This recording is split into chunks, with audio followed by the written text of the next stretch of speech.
A Week of Remembering Charlie, Part 4. This one will probably make me upset. I'm seeing people argue for the other side that they want to take our Second Amendment rights away. How do we convince them that it's important to have the right to defend ourselves and all that good stuff? The Second Amendment is not about hunting. I love hunting.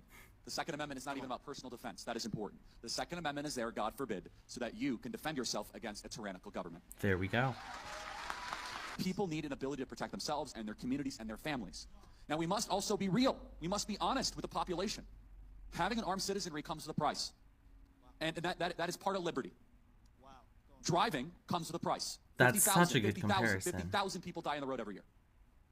That's a price. You get rid of driving, you'd have 50,000 less auto fatalities. But we have decided that the benefit of driving, speed, accessibility, mobility, having products, services, is worth the cost of 50,000 people dying on the road. Wow. So we need to be very clear that you're not going to get gun deaths to zero.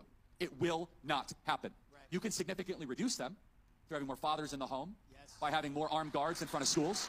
There we go. We should have an honest and clear reductionist view of gun violence, but we should not have a utopian one. You will never live in a society when you have an armed citizenry and you won't have a single gun death.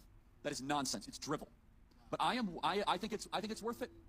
I think it's worth to have a cost of, unfortunately, some gun deaths every single year, so that we can have the Second Amendment to protect our other God-given rights.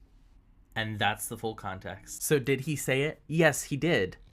But if you take it out of context, it loses all meaning. It would be the same thing if in this video I said, I agree with Hitler, and then in the future, somebody takes that out of context and says, I actually agree with Hitler, even though I'm using it in this video as an example of irrational misuse of context. And this is the sort of thing that they killed him over. The sort of thing that they took out of context and then twisted and tried to misinterpret and tried to spin these lies, and they did it so they could justify it. This is what demons do. Demons did the same thing in the Bible. They took the words of the Bible and tried to take them out of context to trick Jesus at one point. If the demons would try to take things out of context to trick Jesus, why wouldn't they do it to anybody else who lives on this earth? Another thing, a wise man once gave me this quote: context without text is just a con. That quote has always stuck with me, and it's a great reminder as to why we should always search for the full context whenever we can find it. It's so easy to just take one little thing